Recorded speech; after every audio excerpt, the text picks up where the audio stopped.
বন্ধুরা, আমার নাম নন্দিনী ঘোষাল। আমি কলকাতার একজন গৃহবধূ। আজ আমি তোমাদের একটি অদ্ভুত গল্প শোনাতে চলেছি, যেটি আমার বাড়ির একজন চাকরকে নিয়ে। আমার স্বামী একজন প্রবাসী ছিলেন। আমি যদিও বিবাহিত, তবুও নিজের রূপচর্চায় কোনো কমতি রাখি না। আমার স্বামী সবসময় চাইতেন আমি পরিপাটি হয়ে থাকি।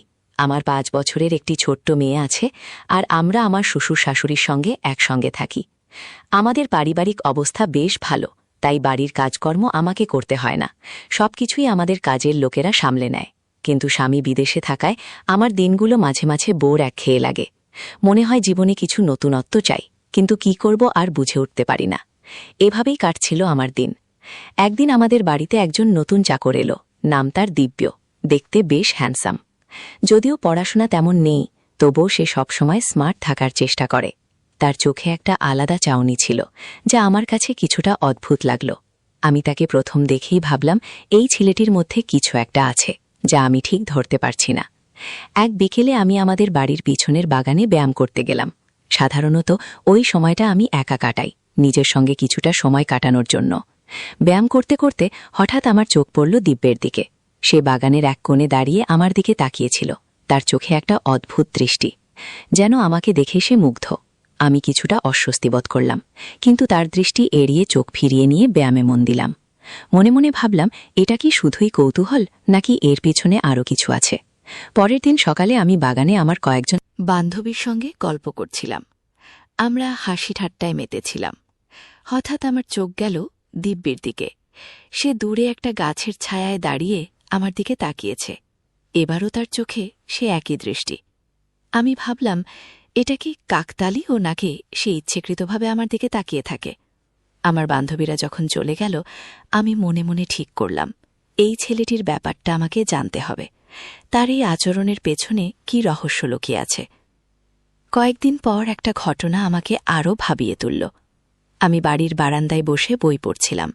দিব্য তখন বাগানে কাজ করছিল। হঠাৎ আমি লক্ষ্য করলাম, সে কাজ থামিয়ে আমার দিকে তাকিয়ে আছে। এবার আমি আর নিজেকে সামলাতে পারলাম না। আমি তাকে ডেকে বললাম, দিব্য, তুমি আমার দিকে এভাবে তাকিয়ে থাকো কেন? কি ভাবো মনে মনে? সে একটু ইতস্তত করে বলল, ম্যাডাম, কিছু না, এটা আমার অভ্যেস। আমি সবসময় আমার মালিকের দিকে তাকিয়ে থাকি, যাতে কোনো কাজের নির্দেশ পাই। তার কথায় আমি সন্তুষ্ট হলাম না। আমার মনে হলো সে কিছু একটা লুকোচ্ছে।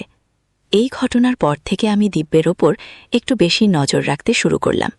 সে যখনই আমার আশেপাশে থাকত, আমি তার গতিবিধি লক্ষ্য করতাম। তার চোখের দৃষ্টি, তার হাসি, তার কথাবার্তা, সবই সে আমার কাছে আকর্ষণীয় লাগছিলাম। আমার মনে একটা অদ্ভুত অনুভূতি জন্ম নিল।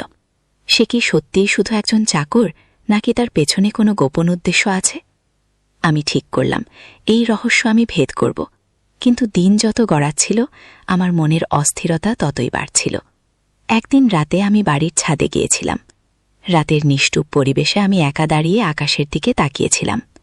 হঠাৎ আমার পেছনে একটা মৃদু শব্দ হল। ঘুরে দেখি দিব্য দাঁড়িয়ে আছে। সে বলল, ম্যাডাম, এত রাতে এখানে কি করছেন? বাড়ির সবাই তো ঘুমিয়ে পড়েছে। তার কথায় ভাই আমি একটু অবাক হলাম। তার গলায় একটা উদ্বেগের ছোঁয়া ছিল, যেন সে সত্যিই আমার জন্য চিন্তিত। আমি বললাম, কিছু না, শুধু একটু বাতাস খেতে এসেছি। কিন্তু তার চোখে সেই চেনা অদ্ভুত দৃষ্টি আবার ফিরে এলো।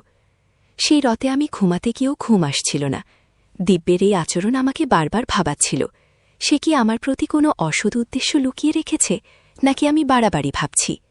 আমার মন বলছিল, এই ছেলেটির পিছনে কিছু একটা আছে, যা আমাকে খুঁজে বের করতে হবে। পরের দিন থেকে আমি আরও সতর্ক হয়ে গেলাম। আমি জানতাম এই রহস্যের জট খুলতে সময় লাগবে, কিন্তু আমি প্রস্তুত ছিলাম। দ্বীপের সেই রাতের কথাগুলো আমার মনে গেঁথে গিয়েছিল। তার চোখের দৃষ্টি, তার কথার মধ্যে লুকানো উদ্বেগ, সবকিছুই আমাকে অস্থির করে তুলছিল। আমি ঠিক করলাম, এই ছেলেটির ব্যাপারে আরও গভীরভাবে খোঁজ নিতে হবে। পরের দিন সকালে আমি বাড়ির কাজের লোকদের সঙ্গে কথা বললাম। আমি জানতে চাইলাম, দিব্য কবে থেকে এখানে কাজ করছে, তার আগের কাজের জায়গা কোথায় ছিল।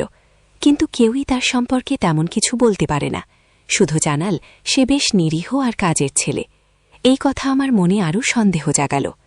বিকেলে আমি আমার মেয়ে মিমিকে নিয়ে বাগানে খেলতে গেলাম। মিমি তার ছোট্ট সাইকেল নিয়ে বাগানের পথে ঘুরছিল। আমি তার দিকে তাকিয়ে হাসছিলাম, কিন্তু আমার মন অন্য কোথাও।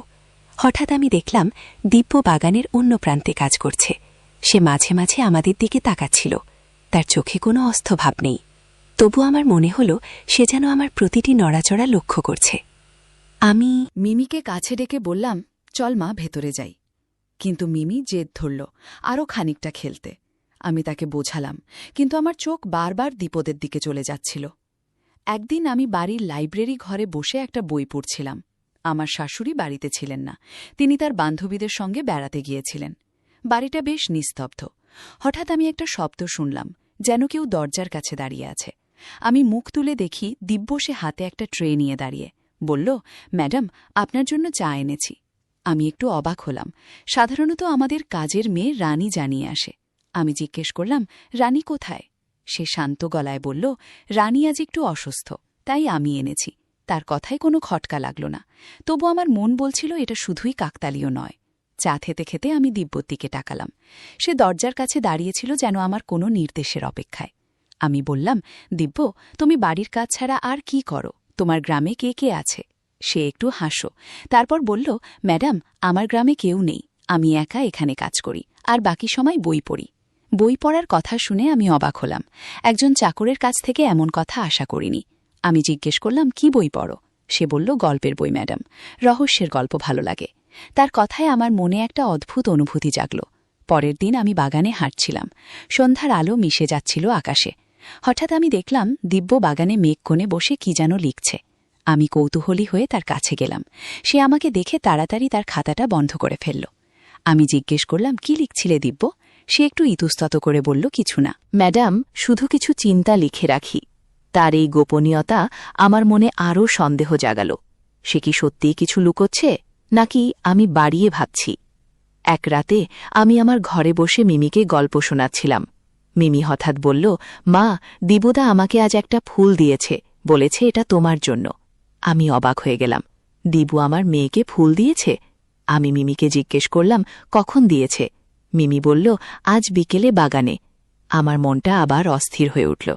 এটা কি তার আমার প্রতি মনোযোগ আকর্ষণের একটা উপায়, নাকি সে সত্যিই নিরীহ? আমি মিমিকে বললাম, ঠিক আছে মা, তুমি এখন ঘুমাও। কিন্তু আমার মনের ভেতর ঝড় উঠল। পরের দিন আমি দিবকে ডেকে পাঠালাম। আমি তাকে সরাসরি বললাম, দিব, তুমি মিমিকে ফুল দিয়েছ কেন? তুমি কি আমাদের পরিবারের প্রতি বেশি মনোযোগ দিচ্ছ না? সে শান্তভাবে বলল, ম্যাডাম, আমি শুধু মিমিবাবুকে খুশি করতে চেয়েছিলাম। ও বাগানে খেলছিল, তাই একটা ফুল দিয়েছি। কোনো খারাপ উদ্দেশ্য নেই। তার কথায় সততা ছিল। তবুও আমার মন সায় দেয়নি। আমি ভাবলাম, এই ছেলেটির প্রতিটি পদক্ষেপ আমাকে লক্ষ্য করতে হবে। সেই রাতে আমি ঘুমাতে পারিনি। আমার মনে হচ্ছিল দিব্যের এসব আচরণের পিছনে কিছু একটা আছে। তার হাসি, তার কথা, তার দৃষ্টি, সবকিছুই যেন আমাকে একটা রহস্যের দিকে টেনে নিয়ে যাচ্ছে। আমি ঠিক করলাম, এই রহস্য আমি ভেদ করবই। কিন্তু কিভাবে? আমার মন বলছিল, দিব্যের সঙ্গে আরও কথা বলতে হবে, তাকে আরও কাছ থেকে বোঝার চেষ্টা করতে হবে। দিব্যের কথাগুলো আমার মন থেকে যেন কিছুতেই যাচ্ছিল না। তার নিরীহ কথাবার্তা, তার হাসি, তার দৃষ্টি, সবকিছুই আমাকে ক্রমশ সন্দেহের গভীরে টেনে নিয়ে যাচ্ছিল। আমি ঠিক করলাম, তাকে আরও কাছ থেকে পর্যবেক্ষণ করব। পরের দিন সকালে আমি বাড়ির কাজের লোকদের সঙ্গে কথা বলে জানলাম, দিব্য সাধারণ ও কোবাগানের কাজ আর বাড়ির ছোটখাটো কাজকর্মই করে, কিন্তু তার সম্পর্কে কেউ বেশি কিছু জানে না। এই অজানা তথ্য আমার মনে আরও প্রশ্ন তুলল। সে কি ইচ্ছাকৃতভাবে নিজেকে গোপন রাখছে? একদিন দুপুরে আমি আমার শাশুড়ির সঙ্গে বসে গল্প করছিলাম। তিনি বাড়ির পুরনো দিনের কথা বলছিলেন। আমি হঠাৎ জিজ্ঞেস করলাম, মা, দিব্যকে কে নিয়েছিল? শাশুড়ি একটু হেসে বললেন, ওকে তো তোমার শ্বশুরই নিযোগ করেছেন। বললেন, ছেলেটা নাকি খুব পরিশ্রমী, তাছাড়া ওর মুখে একটা সরলতা আছে। আমি শাশুড়ির কথা শুনে কিছুটা অবাক হলাম। তিনি কি আমার মতো দিব্যের দৃষ্টিতে কিছু লক্ষ্য করেননি? আমি আর কথা বাড়ালাম না, কিন্তু মনে মনে ঠিক করলাম আরও খোঁজ নিতে হবে। বিকেলে আমি বাগানে গেলাম। আমার মেয়ে মিমি স্কুল থেকে ফিরে ঘুমাচ্ছিল, তাই আমি একা হাঁটছিলাম। হঠাৎ দেখলাম দিব্য বাগানের এক কোণে গাছের গোড়ায় পানি দিচ্ছে। আমি তার থেকে এগিয়ে গেলাম। আমার পায়ের শব্দে মুখ তুলে তাকাল। তার চোখে সেই চেনা দৃষ্টি। আমি বললাম, দিব্য, তুমি বাগানে এত মনোযোগ দিয়ে কাজ করো, তাই না?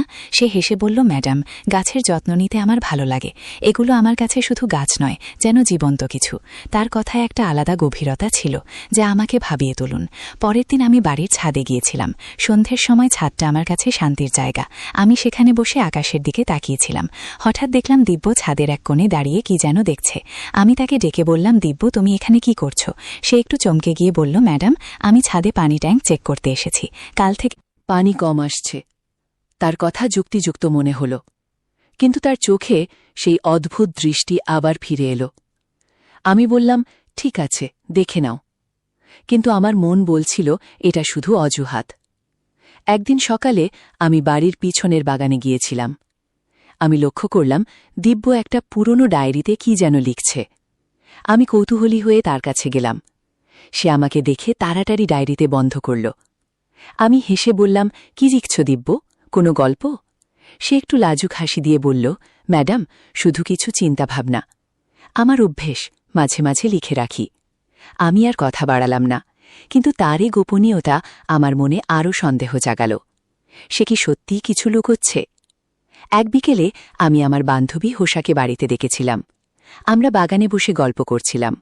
হোসা হঠাৎ বলল, নন্দিনী, তোমার বাড়ির এই নতুন চাকরটাকে দেখে মনে হয় সে খুব শান্ত, কিন্তু তার চোখে কি যেন একটা আছে।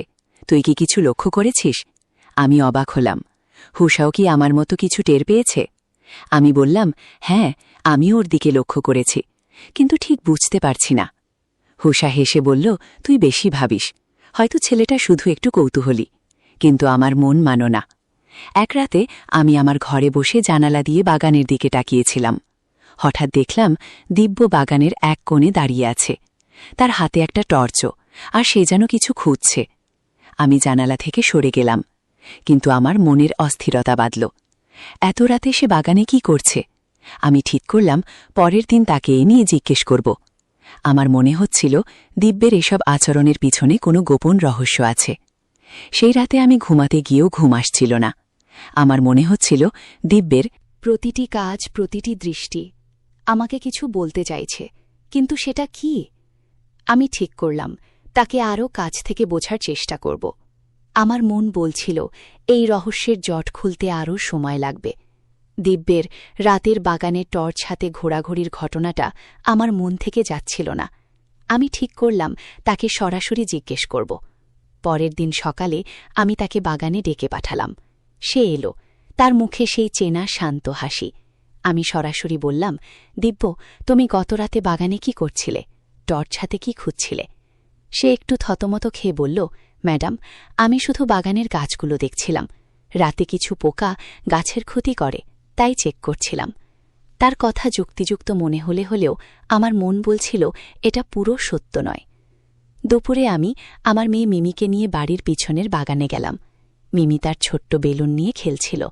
আমি তাকে দেখছিলাম, কিন্তু আমার চোখ বারবার দিব্যের দিকে চলে যাচ্ছিল। সে বাগানের এক কোণে কাজ করছিল, কিন্তু মাঝে মাঝে আমাদের দিকে তাকাচ্ছিল। তার দৃষ্টিতে একটা অদ্ভুত মায়া ছিল, যেন সে আমাদের খেয়াল রাখছে। আমি মিমিকে বললাম, মা, তুমি এখানে খেলো, আমি একটু বাগানে হাঁটি। কিন্তু আমার মনের অস্থিরতা কম ছিল না। দিব্যের এই আচরণ আমাকে ক্রমশ ভাবিয়ে তুলছিল। একদিন বিকেলে আমি বাড়ির বারান্দায় বসে চা খাচ্ছিলাম। হঠাৎ দেখলাম দিব্য বাগান থেকে একটা ফুলের ডাল নিয়ে এলো। সে আমার দিকে এগিয়ে এসে বলল, ম্যাডাম, এই ফুলটা বাগান থেকে তুলেছি, আপনার ঘরে রাখে ভালো লাগবে। আমি ফুলটা হাতে নিয়ে অবাক হলাম। ফুলটা ছিল অসম্ভব সুন্দর, কিন্তু আমার মনে হল এটা কি তার আমার প্রতি মনোযোগ আকর্ষণের আরেকটা উপায়? আমি হেসে বললাম, ধন্যবাদ দিব্য, তুমি বেশ যত্ন নিয়ে বাগান করো। সে শুধু মাথা না ডল, কিন্তু তার চোখে সেই চেনা দৃষ্টি। পরের দিনে আমি আমার শ্বশুরের সঙ্গে কথা বললাম। আমি তাকে জিজ্ঞেস করলাম, বাবা, দীপ্তকে আপনি কোথা থেকে পেলেন? তার সম্পর্কে কিছু জানেন? শ্বশুর বললেন, নন্দিনী, ছেলেটা আমার এক পরিচিতের মাধ্যমে এসেছে। ওর কোনো পরিবার নেই, তাই আমি ভাবলাম ওকে কাজ দেব। ও খুব পরিশ্রমী। শ্বশুরের কথায় কোনো সন্দেহের ছায়া ছিল না, কিন্তু আমার মন বলছিল দিব্যের পিছনে কিছু একটা আছে যে আমরা জানি না। আমি ঠিক করলাম আরও গভীরে খোঁজ নিতে হবে। এক রাতে আমি আমার ঘরে বসে একটা পুরনো ছবির অ্যালবাম দেখছিলাম। হঠাৎ দরজায় একটা শব্দ হলো। আমি দরজা খুলে দেখি দিব্য। সে বলল, ম্যাডাম, আপনার জন্য এক গ্লাস দুধ এনেছি। মিমিবাবুর জন্য একটা আছে। আমি অবাক হলাম। সাধারণত রানী এই কাজ করে। আমি জিজ্ঞেস করলাম, রানী কোথায়? সে বলল, ম্যাডাম, রানী আজ একটু তাড়াতাড়ি চলে গেছে। আমি দুধের গ্লাস নিলাম, কিন্তু আমার মনের সন্দেহ আরও গাঢ় হল।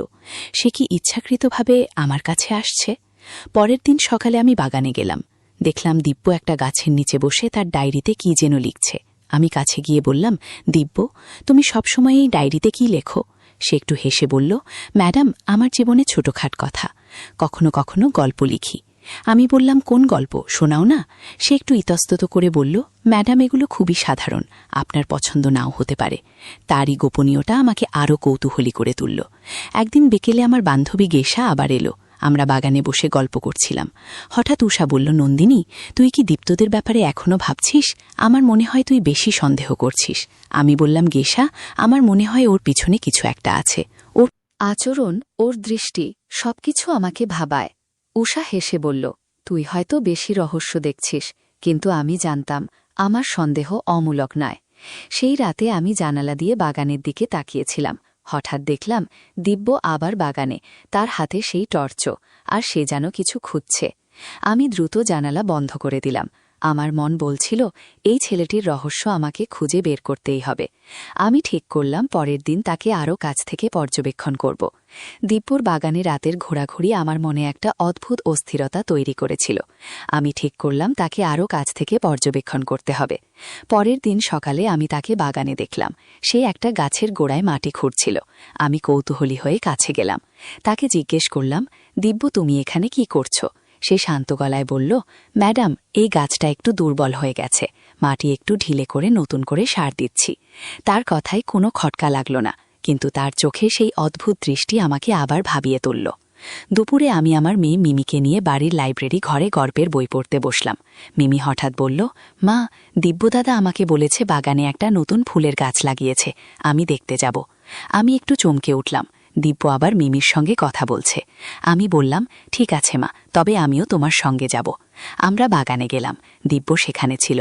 একটা ছোট ফুলের গাছ দেখিয়ে মিমিকে বলল, মিমি বাবু, এই গাছটা তোমার জন্য লাগিয়েছি। মিমি খুশি হয়ে হাসল, কিন্তু আমার মনের সন্দেহ আরও গাঢ় হল। বিকেলে আমি আমার শাশুড়ির সঙ্গে বসে চা খাচ্ছিলাম। আমি তাকে বললাম, মা, দিব্য কি বাড়ির সব কাজে এত মনোযোগ দেয়?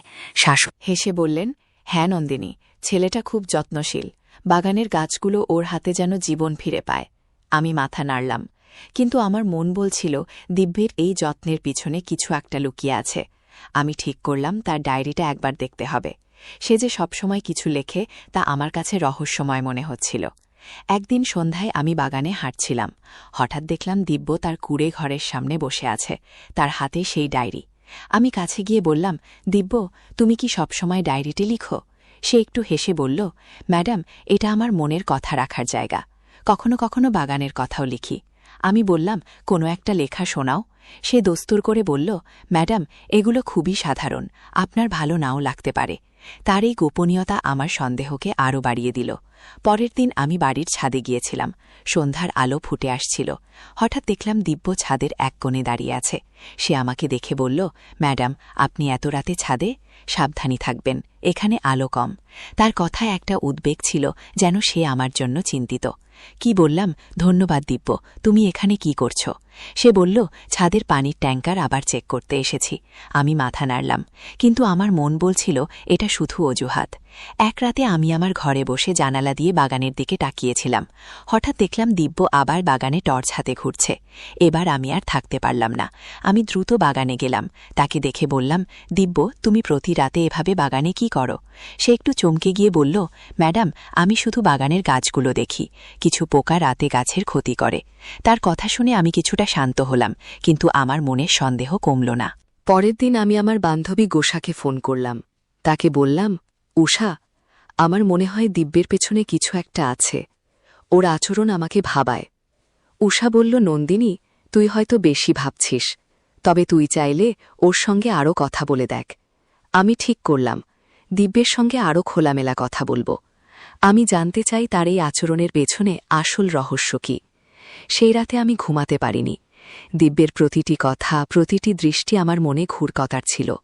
আমি ভাবছিলাম, সে কি সত্যিই নিরীহ, নাকি তার পেছনে কোনো গোপন উদ্দেশ্য আছে। আমি ঠিক করলাম তার ডায়েরিটা একবার দেখার চেষ্টা করব। ডায়েরির প্রতি আমার কৌতূহল ক্রমশ বাড়ছিল।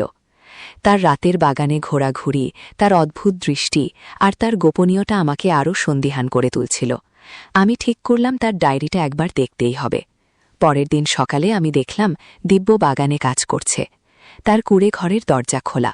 আমি ভাবলাম এটাই সুযোগ। আমি চুপচাপ তার ঘরের কাছে গেলাম। ডায়েরিটা একটা ছোট টেবিলের উপর রাখা ছিল। আমি দ্রুত এদিক ওদিক তাকিয়ে ডায়েরিটা হাতে নিলাম, কিন্তু তখনই দিব্যের পায়ের শব্দ শুনলাম। আমি তাড়াতাড়ি ডায়েরিটা রেখে সরে গেলাম। দুপুরে আমি মিমিকে নিয়ে বাগানে খেলছিলাম। মিমি হঠাৎ বলল, মা, দিব্যা আমাকে বলেছে বাগানে একটা পাখি এসেছিল, সে আমাকে দেখাতে চায়। আমি একটু অবাক হলাম। দিব্যাও আবার মিমির সঙ্গে কথা বলছে। আমি বললাম, ঠিক আছে মা, চলো দেখি। আমরা বাগানের এক কোণে গেলাম, যেখানে দিব্যা একটা গাছের দিকে তাকিয়েছিল।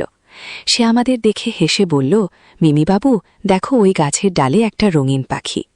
মিমি খুশিতে চিৎকার করে উঠল। আমি তার হাসি দেখে মুগ্ধ হলাম, কিন্তু দিব্যের এই আচরণ আমার মনের সন্দেহ আরও বাড়িয়ে দিল। বিকেলে আমি আমার শাশুড়ির সঙ্গে বসে গল্প করছিলাম। আমি তাকে বললাম, মা, দিব্যি সবসময় বাগানে এত সময় কাটায়? শাশুড়ি বললেন, হ্যাঁ নন্দিনী, ছেলেটা বাগানের প্রতি খুব যত্নশীল, ওর হাতে গাছগুলো এনে হাসে। আমি হাসলাম, কিন্তু মনে মনে ভাবলাম, তার এই যত্ন কি শুধু গাছের জন্য নাকি অন্য কিছুর জন্য?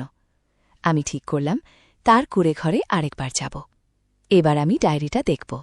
এক সন্ধ্যায় আমি দেখলাম দিব্যি বাড়ির কাজে ব্যস্ত। আমি চুপচাপ তার কুঁড়ে ঘরে গেলাম। এবার ডায়েরিটা হাতে নিয়ে পাতা উল্টালাম। তাতে কিছু কবিতা, কিছু গাছের যত্নের নোট আর কিছু ছোট ছোট গল্পের টুকরো লেখা ছিল। কিন্তু একটা পাতায় আমার নাম দেখে আমি থমকে গেলাম। সেখানে লেখা ছিল, নন্দিনী ম্যাডামের হাসি বাগানের ফুলের মতো। কিন্তু কেন তিনি আমার দিকে এমন সন্দেহ নিয়ে তাকান? আমি অবাক হয়ে গেলাম। সে আমার সম্পর্কে লিখছে। আমি দ্রুত ডায়েরিটা বন্ধ করে চলে এলাম। পরের দিন আমি দিব্যিকে ডেকে বললাম, দিব্য, তুমি কি আমার সম্পর্কে কিছু ভাব? সে একটু চমকে গিয়ে বলল, ম্যাডাম, আমি শুধু আমার কাজ করি। আপনি আমাদের মালিক। আপনার প্রতি শ্রদ্ধা ছাড়া আর কিছু ভাবি না। তার কথায় সততা ছিল, কিন্তু আমার মন বলছিল সে কিছু লুকোচ্ছে। আমি বললাম, ঠিক আছে দিব্য, তবে আমি তোমার উপর নজর রাখব। সে শুধু মাথা নাড়ল। এক রাতে আমি জানালা দিয়ে বাগানের দিকে তাকিয়েছিলাম। হঠাৎ দেখলাম দিব্য আবার টর্চ হাতে বাগানে ঘুরছে। এবার আমি আর থাকতে পারলাম না। আমি বাগানে গিয়ে তাকে বললাম, দিব্য, তুমি প্রতি রাতে এভাবে কি করো? আমাকে সত্যি বলো। সে একটু ইতস্তাত করে বলল, ম্যাডাম, আমি শুধু বাগানের নিরাপত্তা দেখি। কখনো কখনো বাইরের লোক বাগানে ঢোকে, তাই সতর্ক থাকি। তার কথা শুনে আমি কিছুটা শান্ত হলাম, কিন্তু আমার মনের সন্দেহ পুরোপুরি যায়নি। পরের দিন আমি আমার বান্ধবী গোষাকে সবটা বললাম। সে বলল, নন্দিনী, তুই হয়তো বেশি ভাবছিস, তবে তুই যদি এত সন্দেহ করিস তাহলে ওর সঙ্গে খোলামেলা কথা বল। আমি গোষার কথায় সায় দিলাম। আমি ঠিক করলাম দিব্যের সঙ্গে আরও সরাসরি কথা বলবো। তার এই রহস্যময় আচরণের পিছনে কি আছে আমাকে জানতেই হবে। সেই রাতে আমি ঘুমাতে পারিনি। দিব্যের ডায়েরির কথা, তার রাতের ঘোরাঘুরি, তার দৃষ্টির সবকিছু আমার মনে ঘুরছিল। আমি ভাবছিলাম, সে কি সত্যিই নিরীহ নাকি তার পিছনে কোনো গোপন উদ্দেশ্য আছে। আমি ঠিক করলাম তার সঙ্গে আরও কথা বলে রহস্যের চটখুল। দিব্যের রহস্যময় আচরণ আমার মনকে ক্রমশ অস্থির করে তুলছিল। তার ডায়েরিতে আমার নাম দেখে আমি আরও বিভ্রান্ত হয়ে পড়েছিলাম। আমি ঠিক করলাম তার সঙ্গে সরাসরি কথা বলে এই রহস্যের জট খুলতে হবে। পরের দিন সকালে আমি তাকে বাগানে ডেকে পাঠালাম। সে এলো, তার মুখে সেই চেনা শান্ত হাসি। আমি বললাম, দিব্য, আমি তোমার ডায়েরি দেখেছি। তুমি আমার সম্পর্কে কেন লিখেছ? আমার প্রতি তোমার এত মনোযোগ কেন? সে একটু চমকে গেল, তারপর শান্ত গলায় বলল, ম্যাডাম, আমি শুধু আপনার যত্নশীল স্বভাব দেখে মুগ্ধ হয়েছি। আপনার হাসি, আপনার মিমিবাবুর প্রতি ভালোবাসা, এগুলো আমাকে ভাবায়। আমি শুধু সেগুলো লিখে রাখি, কোনো খারাপ উদ্দেশ্য নেই। তার কথায় সততা ছিল, কিন্তু আমার মন পুরোপুরি শান্ত হল না। দুপুরে আমি মিমিকে নিয়ে বাগানে গেলাম। মিমি তার ছোট্ট খেলনা দিয়ে খেলছিল। আমি লক্ষ্য করলাম দিব্য বাগানের এক কোণে কাজ করছে, কিন্তু তার চোখ মাঝে মাঝে আমাদের দিকে। আমি মিমিকে বললাম, মা, তুমি এখানে খেলো, আমি একটু হাঁটি। আমি দিব্যের কাছে গিয়ে বললাম, দিব্য, তুমি সত্যিই শুধু বাগানের কাজ করো নাকি আরও কিছু লোক করছ? সে হেসে বলল, ম্যাডাম, আমি শুধু আমার কাজ করি, আপনি বেশি ভাবছেন। তার হাসি আমাকে আরও সন্দিহান করে তুলল। বিকেলে আমার বান্ধবী হোসাইল, আমি তাকে ডায়েরির কথা বললাম। হোসাইল বলল, নন্দিনী, তুই হয়তো বেশি সন্দেহ করছিস। ছেলেটা এটা হয়তো সত্যিই তোর স্বভাবে মুগ্ধ। তবে তুই চাইলে ওর সঙ্গে আরও খোলামেলা কথা বলে। এক সন্ধ্যায় আমি বাগানে হাঁটছিলাম। হঠাৎ দেখলাম দিব্য তার কুঁড়ে ঘরের সামনে বসে আছে, তার হাতে সেই ডায়েরি। আমি কাছে গিয়ে বললাম, দিব্য, তুমি সত্যি কি লিখো এই ডায়েরিতে? আমাকে একটু শোনাও।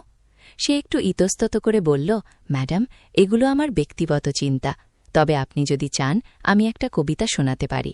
সে একটা ছোট কবিতা পড়ল, যেখানে বাগানের ফুল আর প্রকৃতির কথা ছিল।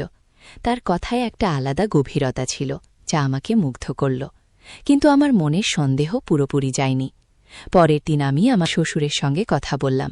আমি বললাম, বাবা, দিব্যি কখনো কিছু অদ্ভুত আচরণ করেছে? শ্বশুর বললেন, নন্দিনী, ছেলেটা খুব নিরীহ, তবে ও একটু একা থাকতে পছন্দ করে। হয়তো ওর জীবনে কিছু কষ্ট আছে, তাইও এমন। শ্বশুরের কথায় আমি ভাবতে শুরু করলাম, দীপের জীবনে কি এমন কষ্ট থাকতে পারে যা তাকে এমন রহস্যময় করে তুলেছে। এক রাতে আমি জানালা দিয়ে বাগানের দিকে তাকিয়েছিলাম।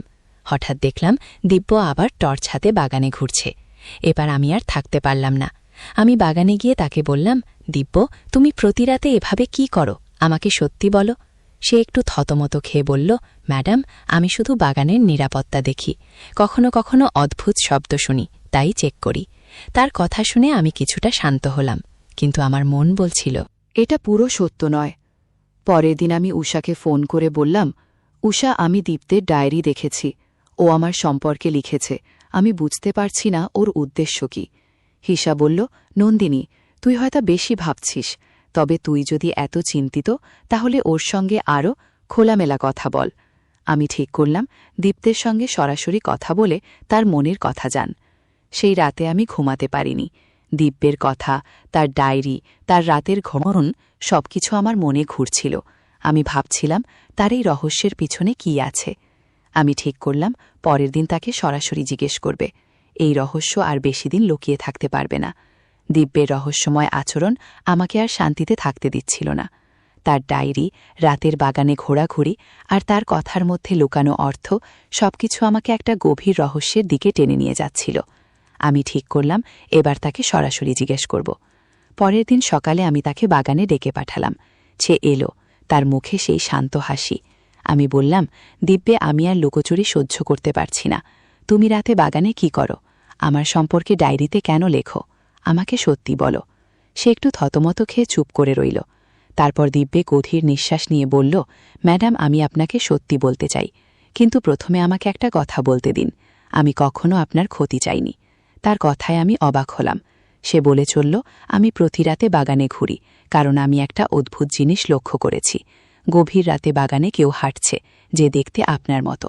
আমি প্রথমে ভেবেছিলাম সেটা আপনি, কিন্তু এক রাতে আমি আপনার ঘরের জানালা দিয়ে দেখলাম আপনি ঘুমাচ্ছেন।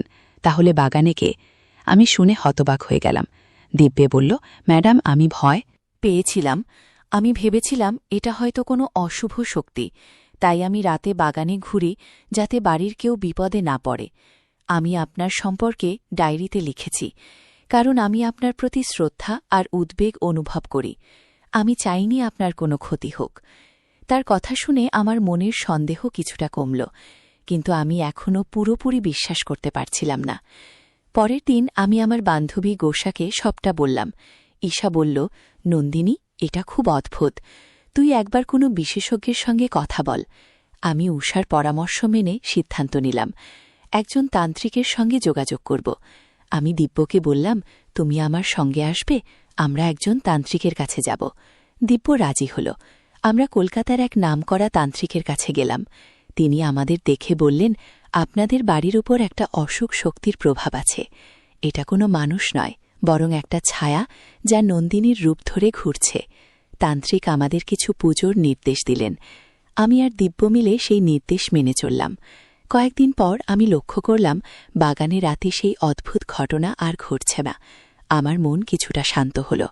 আমি দিব্যকে বললাম, দিব্য, তুমি আমাকে এই বিপদের কথা জানিয়েছ। আমি তোমাকে ভুল বুঝেছিলাম। দিব্য হেসে বলল, ম্যাডাম, আমি শুধু আমার দায়িত্ব পালন করেছি। আপনার আর মিমিবাবুর নিরাপত্তার জন্য আমি সবসময় সতর্ক থাকি। একদিন সন্ধ্যায় আমি দিব্যকে বাগানে ডেকে বললাম, দিব্য, তুমি আমাদের জন্য এত কিছু করেছ। আমি তোমাকে ভুল বুঝেছিলাম। তুমি আমাদের পরিবারের একজন সদস্যের মতো। দীপ্ত হেসে বলল, ম্যাডাম, আমার কোনো পরিবার নেই। আপনারা আমাকে আশ্রয় দিয়েছেন, এটাই আমার জন্য অনেক। তার কথায় আমার মন ভরে গেল। আমি বুঝলাম আমি তার উদ্দেশ্য ভুল বুঝেছিলাম। তার উদ্দেশ্য ছিল আমাদের রক্ষা করা। পরের দিন আমি আমার শাশুড়ি আর শ্বশুরকে সবটা বললাম। তারা দিব্যের প্রশংসা করলেন। শাশুড়ি বললেন, নন্দিনী, ছেলেটার মন খুব পরিষ্কার। আমরা ভাগ্যবান যে ও আমাদের বাড়িতে আছে। আমি মাথা নাড়লাম। আমার মনের সব সন্দেহ দূর হয়ে গিয়েছিল। দিব্যের প্রতি আমার শ্রদ্ধা বেড়ে গেল। বন্ধুরা, গল্পের শেষে আমি তোমাদেরকে বলতে চাই, কাউকে শুধুমাত্র সন্দেহের চোখে দেখলে আমরা ভুল করতে পারি। কারো আচরণ বোঝার আগে তার মনের কথা জানার চেষ্টা করা উচিত। দিব্যের উদ্দেশ্য আমি প্রথমে খারাপ ভেবেছিলাম, কিন্তু শেষে বুঝলাম তার উদ্দেশ্য ছিল ভালো। আমাদের জীবনে এমন অনেক মানুষ আছে যাদের আমরা ভুল বুঝি। তাদের প্রতি একটু ধৈর্য আর বিশ্বাস রাখলে আমরা তাদের আসল রূপ দেখতে পারি। বন্ধুরা, গল্পটি যদি তোমাদের ভালো লাগে তাহলে লাইক, শেয়ার এবং সাবস্ক্রাইব করে পাশে থেকো। আর এতক্ষণ তোমরা ধৈর্য সহকারে গল্পটি শোনার জন্য তোমাদের সবাইকে অসংখ্য ধন্যবাদ।